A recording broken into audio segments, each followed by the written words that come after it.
Este es el video testimonial de la materia Libros Históricos. Quien les habla, el estudiante Gregorio Sonco, Laura, de la carrera Liderazgo Pastoral de la Universidad Tomás de Aquino, Udabol, en la materia Libros Históricos con el licenciado Johnny Lima Román.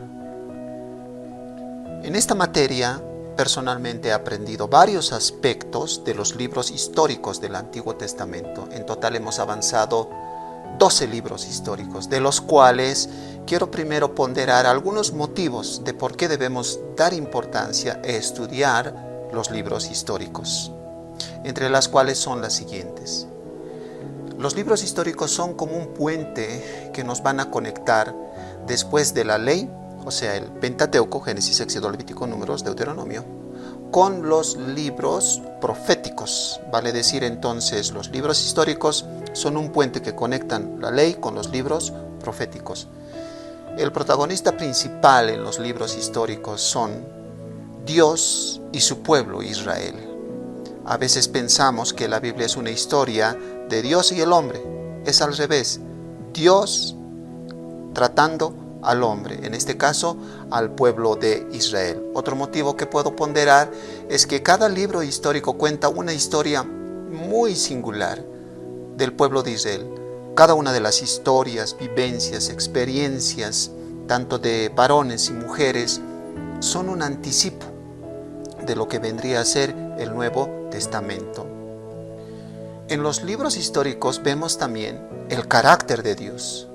Una frase que usted va a encontrar constantemente en Primera, Segunda de Samuel, Primera y Segunda de Reyes, Primera y Segunda de Crónicas, es la frase: y se encendió la ira de Dios. Cuando Israel desobedecía, se encendió la ira del Señor. Vemos ese atributo del carácter de Dios, pero también observamos en los libros históricos el amor, la misericordia y la bondad de Dios hacia su pueblo elegido Israel. Por último, quiero ponderar que los libros históricos son importantes porque nos alumbran, iluminan lo que en el Nuevo Testamento se va a conocer. Es decir, los libros históricos enfocan con bastante luz las grandes verdades del Nuevo Testamento. Ahora le pregunto, ¿qué sería sin los libros históricos el Nuevo Testamento? No entenderíamos casi nada. Por tanto, ahí radica su valor. En esta ocasión quiero compartirles de estos 12 libros. He escogido el libro de Ruth, que me ha parecido uno de los libros muy importantes que hablan de Cristo, su redención, es decir, su salvación. Todos los libros de la Biblia sabemos que son cristocéntricos, pero el que me pareció más cristocéntrico, sin desmerecer a los demás, es Ruth, el libro de Ruth. El libro de Ruth está incluido en el canon del Antiguo Testamento y la tradición judía lo ubica en un sector de 5 libros llamado Misbot. Ahí están Cantar de los Cantares, Lamentaciones, Eclesiastés, Esther y Ruth. En la Septuaginta, la traducción del hebreo al griego por 70 ancianos, y la Vulgata latina y la mayoría de las versiones ubican a Ruth después de Jueces. Jueces viene luego Ruth. ¿Por qué?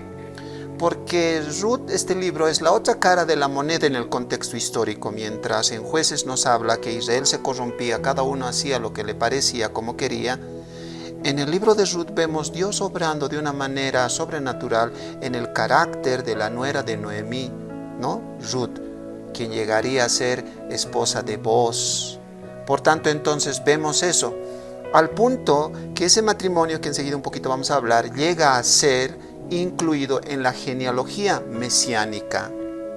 El libro de Ruth, por tanto, nos ilustra la verdadera redención. Este libro hace hincapié como 2 mujeres, Noemí y Ruth, finalmente son redimidas por un hombre llamado Booz, quien llegó a ser bisabuelo del rey David. Este libro, en el contexto cultural judío, es leído cada año en la fiesta de Pentecostés.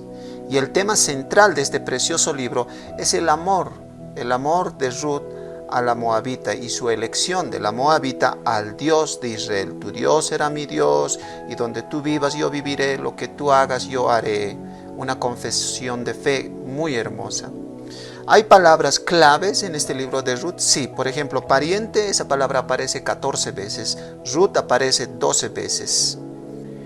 Lo que se ve en el libro de Ruth es que Boaz sería un personaje, una figura de Cristo, quien compra, redime las propiedades de la familia de Elimelech, el esposo de Ruth, ¿no? Ellos, Elimelech y Ruth, habían salido de su lugar a Moab, y ahí ellos habían buscado mejor futuro, pero tras la muerte de su esposo y 10 años más tarde de su hijo, Noemi vuelve a su tierra de nacimiento y ahí conoce a Boaz. Boaz es una anticipación de la figura de Cristo. Aquí Dios nos muestra con esto que el Señor no solo está dedicado, enfocado a salvar al pueblo de Israel, sino también a los que no son judíos, esto es decir, a los gentiles, en este caso a Ruth. Conocemos nosotros, como estudiantes de la Biblia, cómo sucedió todos estos acontecimientos. El libro de Ruth aparece más o menos al final de los 1000 a 1050 años antes de Cristo, y era paralelo al libro de Jueces.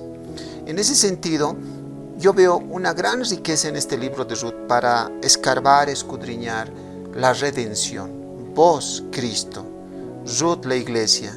Cristo compró a la iglesia con su sangre. Vos compró a Ruth para redimirla y también para Noemí. Nosotros en Cristo hemos ganado más de lo que hemos perdido con el primer Adán. En el último Adán, que es Cristo, hemos sido redimidos. Y eso es lo que nos enseña este libro. Les animo a ustedes a poder imbuirse en los libros históricos, y si tienen la oportunidad de poder cursar esta carrera, liderazgo pastoral, en la UDABOL Tomás de Aquino. Muchísimas gracias, licenciado Johnny Lima, por enseñarnos esta materia, y gracias damos a Dios por todos los docentes que nos van instruyendo. Bendiciones, amados hermanos.